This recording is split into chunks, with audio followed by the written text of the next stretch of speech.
And in our headline today, gold prices in the news. This is from fxempire.com. Gold price gold price forecast headed for biggest monthly loss since June 2021, they write, on Fed rate hike fears. Well, guess what? Should we worry about the price of gold? Should we have gold in our portfolio at all? How do we put gold and other precious metals in our portfolio? Well, luckily, we have the man with us today. So glad to have him back from State Street. George Milling-Stanley joins us. How are you? I'm fine, Joe. How are you doing? Well, I'm good, but I've got to ask you, you know what? You've forgotten more about gold than I know. When you hear a headline like I just brought up, what do you think of a headline like that? I think the first thing to say is that the last couple of times that the Fed has been in sustained tightening mode, and by that I mean a couple of years or more of rate hikes, there have been two previous occasions that I can think of recently. One was between December 2015 and December 2018, when the Fed raised rates 9 times. The one before that was just a 2-year period, June 2004 to July 2006. And the conventional wisdom has it that if you raise interest rates, you're raising the opportunity cost of owning gold, so the gold price is going to fall as investors bail. On both of those two previous occasions, a three-year run of rate hikes and a 2-year run of rate hikes, the gold price went up in the first case 18% and in the second case 25%. Wow. Now, the Fed has only been raising rates for about a year at this point, so we're still not into that sustained tightening mode that I'm talking about. But I believe that if inflation persists, and if the Fed continues to raise rates, I think that inflation will outweigh what the Fed is doing and that the gold price is going to recover. I genuinely believe that. That's what the history is telling us, that it may not rise immediately, but if inflation does persist, and all the signs are that it's, if anything, it may even be getting worse. A couple of the indicators that came out last week suggested that. And I think that the Fed's room to raise rates is becoming slightly more constrained because everybody's now worried about the R word. They're all worried about a recession. Oh, yeah. So I'm guessing that gold is going to improve from here. It seems likely to me. I remember enough from our last discussion, though, George, that this kind of short-term thinking about gold is not where you encourage people to be. You take a much longer-term approach, don't you? Yeah, absolutely. I mean, I think, there can be tactical opportunities in gold, short-term opportunities for profit, but I don't know whether this is one at this point. It's very difficult to decide at the beginning of one of those opportunities whether it's really there. It's a lot easier to find when you look in the rear view mirror. But my view on gold is that it delivers on its promises over time. And I think it's important here to stress that historically, the promise of gold to investors has been twofold. The first thing is that over time, and we're talking years, but over time, gold can help to enhance your returns. And over time, gold can help to reduce your risk. It can reduce the volatility of an overall portfolio. So that the promise of gold is essentially, over time, it will improve your risk-adjusted returns. That's a useful thing to have in a portfolio. Now, right now, gold is not delivering on the returns part of that promise, but it is still reducing the volatility of portfolios. And I think that's really important. That's why people shouldn't unload, shouldn't bail on gold at this point. How do we put gold into a portfolio? Let's say I'm mostly a stock investor and I'm thinking about adding gold or a precious metals position in my portfolio. Where do I begin thinking about that? Where's kind of my North Star? Yeah, there's a whole bunch of different ways of investing in gold. And my contention has always been, I think you've heard me say this before, there's no wrong way to get exposure to movements in the gold price. But investors, I think in general, especially as you say, investors in equities have found that investing in an equity is a pretty good way of doing it. And an exchange traded fund is in fact an equity. So there's now, a couple of $100 billion invested in physically backed, gold-backed exchange traded funds. And I think that investors have voted with their wallets. They have become one of the most important ways. They're very cost effective. I think that's really the important thing. saying the costs on exchange traded funds are light years lower than the costs on mutual funds of gold mining company equities. So this is the best way to invest in a gold equity is through an ETF. I think there's really no question about that. And so then I would imagine then you're discouraging people from having gold bars in their basement. Look, I think that, as I say, there's no wrong way to invest in gold. It's just that gold bars in the basement can be cumbersome and they can pose a risk for householders. When you're buying physical gold and taking delivery, then there are often fairly hefty premiums up front and fairly hefty discounts on the back end when you sell to take whatever profits you've got.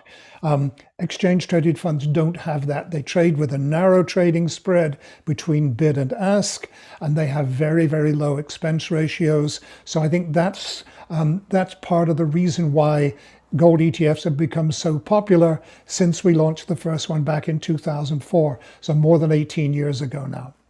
Somebody was talking to me recently, George, about the difference between investing in gold and in silver, and that silver has some utility. It's used in different products. We see it a lot. Gold, the utility in gold, much less of a case there. However, when I look at silver prices, one silver expert told me one time that silver will frustrate you longer than you can hold out. Yeah, the market can stay wrong longer than you can stay solvent, as Keynes once said. Exactly. No, listen, I would take issue with your contention there. Gold has utility. There is no question it's demonstrated its utility over thousands of years. The most important source of gold demand is in jewelry. And you try telling ladies in India or the Middle East or all across Asia that is not a utility. For them, it is indeed definitely a utility. The second way that gold has utility is in industrial applications. There's an awful lot of it. It's only about 10% of total demand, but it's nevertheless important. And gold has utility for the central bankers who, for the last 12 years, on a net basis, have been adding gold to their reserves because they're not confident of the long-term future of the dollar, and they believe that they are dangerously overexposed to dollar assets in their reserves and underexposed to gold. That's been a trend for 12 years now. And finally, gold has utility for the investors. And this amounts to somewhere like 25 to 30% of each year's demand. So there's plenty of ways in which gold has utility, including as an investment. Silver, there's not a lot of investment in silver, and jewelry consumption of silver is very, very small. 2/3 or more of silver consumption is used in purely industrial processes. It does very useful things in, electronics and in imaging and pollution control and water filtration. It does a lot of good things, but they are essentially all industrial applications, which means that the silver price owes much more to GDP growth in the industrialized world than gold does. Gold has a myriad of different drivers for the gold price, whereas silver really has only that industrial demand. So saying that silver has utility and gold doesn't, I think, is wrong. And putting that out as a reason why silver should be doing better, I think, is also wrong. Well, that's why I love talking to you, George, because I hadn't heard that perspective before, that gold has really more of a myriad, diversified reasons that people buy it, where silver, much more narrow focus. And if that focus isn't in vogue or useful in this particular time, would tend to increase volatility. Speaking of volatility, during COVID, were you surprised by the way that that gold responded to all the weirdness in the markets that we had during the COVID period? Not really. With lockdowns all over the world, and especially severe lockdowns in the emerging markets, like China is the showcase here, we expected there to be a big downturn in the demand for gold jewelry, and that's what actually happened. And gold jewelry typically is more than half of each year's final consumption. So I was not surprised by that. When the equity markets tanked in March of 2020 when we first began to realize how severe this pandemic was going to be, then it was natural to me again because we've seen big tanks in the equity market, and at the same time gold has gone down because anybody who'd bought equity shares on margin was faced with calls for additional margin, with the value of their investments having fallen. And rather than selling their equity investments at those depressed prices, anybody who was wise enough to have gold in his portfolio sold some of the gold to meet those margin calls, and then bought it back fairly promptly. So the downturn was not that severe. We're still within a couple of $100 of the all-time high that we reached in 2020. And, a lot of commentators are suggesting that we could easily see a path to prices over $2,000 again fairly quickly, especially if this country falls into recession, or even worse, if the world falls into recession. I would bet that at State Street, you guys just might have some resources for people to learn more. Yes, indeed. SSGA.com has a wealth of research on many topics, of course, because we are an across-the-board organization, but there is an awful lot of gold research out there. I put up regular blogs, other people in the gold strategy team that State Street has, and I don't think there are many other banks that have a gold strategy team, but we have that team, a global team. There's a lot of research available for people. It is always possible to get on the line and talk to people like me or to other members of the team. If investors really want to do that, there's plenty of ways for them to access us. And as I say, there are weekly notes, monthly notes, quarterly notes, and then the series of blogs and also white papers, all on ssga.com. Awesome. And you know what, George, we will link to that in our show notes page at stackingbenjamins.com as well. As if people want to dive in, we'll have that link and many more. All right. Those are my questions for George. We actually have a question here on YouTube for you, George. And by the way, everybody, jump in here. We've got George for a few more minutes. So if you've got questions, we'd love to take those as well. Kate asks, why does it seem like there's such a negative connotation with investing in gold and silver if it can really be this helpful and diversified? Yep. Understanding the minds of the investing public at large is something I've struggled with for 50 years that I've been involved with gold. Right. It seemed to me when I first got involved that it was a good idea. And it probably helps that when I first invested in gold was at the beginning of the 1970s when I was a young reporter back in London. And the gold price went up for the next decade. So that gave me the confidence that this was a really good idea. In fact, the price went up 20-fold from when I first bought a handful of gold coins in 1972. We then had a bear market for a while. Gold really didn't perform very, very well at all, except in short spurts for the next 20 years. But since the beginning of this century, since 2001, we opened this century with the gold price at $255 an ounce. Today's price of somewhere above $1,800 an ounce represents a pretty healthy return over the last 20 years.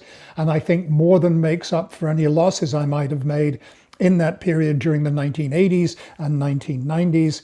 When Paul Volcker was busy taming the wild beast of inflation, we had interest rates almost at 20%. And that's the Fed funds rate, the basic interest rate, almost at 20%, in order to try to quell the inflation that we'd suffered the previous 20 years. I struggle to understand why people don't understand the benefits of a small allocation to gold. Nobody's saying put 20% of your portfolio into gold, unless of course you choose to. Might not be a bad idea with the price has been under some pressure the last couple of weeks. It opened this year above 1900. We believe it's probably going to get back above that level again fairly soon. But, I think that the more people understand gold, the more people like it. But there is a kind of visceral reaction that the stock market is the only place to be. Oh, and if you want a little bit of safety, then go for the bond market. And I think that the experience during the pandemic proved that both of those were not that reliable. I think gold's performance over this past 20 years or over the 50 years that I've been examining the subject is a pretty telling response to people who say that we don't think it's a good idea to look at it. But nevertheless, there are still people who do not advise their investors to go into gold, still investors who fail to see the benefits. I'm happy to talk to those investors at any opportunity I get. It's what I do these days with all of my time. Well, and to your point, I don't remember if I told you this last time we were together, George, but when I was a financial planner, I haven't been a financial planner in a little while, but I have been back testing portfolios even lately. And when I back test a portfolio and we put a 5% allocation to gold, even in the most aggressive portfolios where they're go, go, go, man, it tames out the roller coaster ride a lot because it's volatile, but in a different way than your average stock is. And the benefit to the portfolio is we get this smoother ride, but we don't lower our returns. Like the returns seem much more to click along, which seems counterintuitive to a new investor, right? I'm going to add this thing that's nothing like the rest of my portfolio in, but just a little chili powder in the, goes a long way in your chili. Right. It's a useful thing to have. As I say, a small allocation within the context of a properly balanced portfolio makes a lot of sense for just about any investor. I think that, that somewhere between that 2 to 10% range is what most of the literature actually recommends. And the literature also goes on to say the literature on gold investment is very widespread, but a lot of it says in times of exceptional turbulence in financial markets in general, it can make sense to double your allocation to gold. So suddenly the range we're talking about is somewhere between 2 and 20%. And I think that that's a useful conversation to have. Now, where an individual investor will fall on that trading range will depend on a whole bunch of things: liquidity needs, risk tolerance, all sorts of different things. As a 75-year-old, I have different investing parameters from what you do, Joe. You're a little younger than I am. And I think that that's only natural. But where you fall on that spectrum, as I say, will depend on what particular investor you are. There is no average investor. Let's never forget that. And on average, and it's worth looking at this, in the 50 years that I've been involved, and this is the 50 years since Richard Nixon created the free market in gold back in 1971, over that period, gold it doesn't have a coupon like a bond, and it doesn't pay a dividend like a stock, but it does have capital appreciation, and the annual average capital appreciation for gold over the past 50 years has been around about the 7.75% mark. That's not too shabby for this asset that people say doesn't actually have a yield. I have a couple questions from people that couldn't make it today. And by the way, if you've got a question for George, we got him just for a couple more minutes. But Janice, and I'm just going to try to paraphrase her question, George, which is around the rise and fall of cryptocurrencies. Do you feel like cryptocurrencies for a while, when they were the hot commodity, kind of stole some of it? Basically, I think what Janice is asking, kind of stole some of gold's thunder for a while, and gold seems to be reemerging just in the media as people go, you know what, maybe crypto and gold are not the same thing. Maybe Right. this isn't a similar asset class, but it felt like there for a while. And I could just imagine you pulling on your beard, George, just going, no, this is something completely different. But do you feel like that maybe Bitcoin and the others might have stole some of precious metals thunder for a while? I think they stole some of the media attention from precious metals, and Yeah. I think that that's really the issue. But it's now 7, 8 years ago, I think, that my team put out a blog. I essentially wrote it, although it went out under a joint name, which basically said, and this is not that long after Bitcoin was launched, if you think about it. Yeah, It right. basically said, think Bitcoin is gold 2.0, think again, and basically pointed up the differences between these. The big issue to me is you've mentioned volatility, and that's important. The big difference between gold and cryptos since Bitcoin, as the first cryptocurrency was launched, its volatility has been around about 8, 9, 10 times as great as that of gold. And that probably got even worse last year when the crypto universe, the crypto complex as a whole, lost $2 trillion of its then $3 trillion market value. Oof. Gold has never come down that far, that fast. And I honestly don't believe it ever will. I think that what that proved, the moves in the prices of cryptos last year, proved that cryptos are just another risk asset. They are not a long-term strategic allocation, and gold has a long track record as a long-term strategic allocation.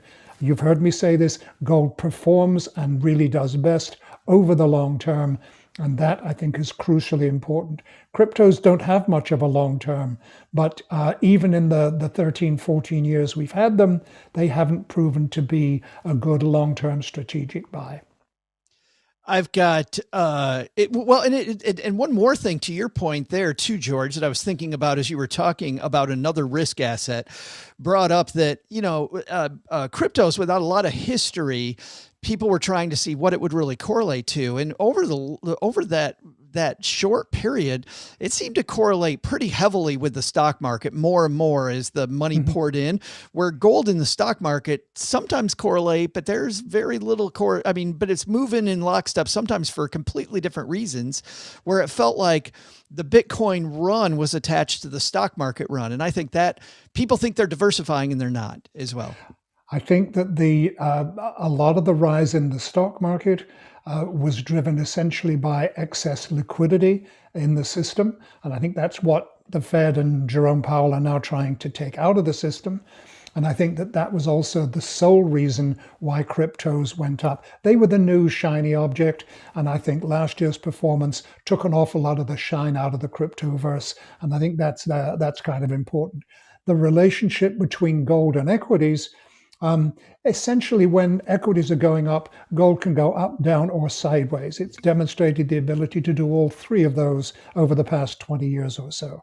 But every time that equities have gone down, then gold tends to get stronger. And I think that that's really an important attribute, and why I think of gold as offering some protection against potential weakness in the equity market, potential weakness in the dollar, potential weakness in bond market, and definitely against weakness in cryptocurrencies. So gold has a lot of functions in that respect.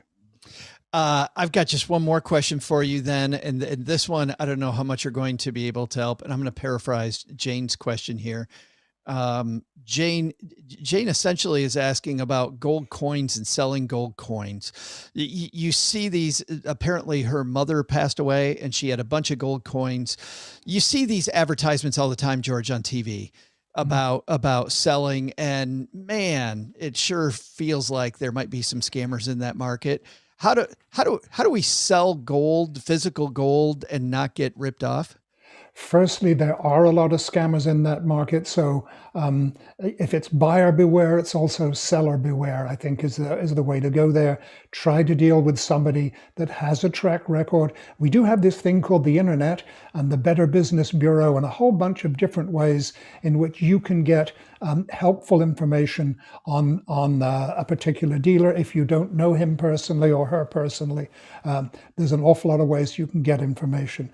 The other thing to say, and this is not scam, it's just that the coin dealers who had the precious metal investing field to themselves for a very, very long time had kind of gotten used to big fat premiums up front, and also levying a discount when people come to sell. So be careful about those things. This is why ETFs have become so popular, because they don't suffer the premiums and discounts that the physical coin and bar business do. But the only thing, as I say, buyer beware, seller beware. Do your best to check out the bona fides of anybody you're dealing with in the precious metal market. There are scammers out there. George, thank you so much for joining us again. This was so helpful. I really appreciate it. Joe, a real pleasure to talk to you again. Thank you. I'm sorry we have, this is all the time that we have. We could go, you and I could go on talking about this I for a long totally, time. I totally could. I'd like, Let's make sure it's not a couple years before we do this again. How's that? I agree. It was too long, man. Thank you so much.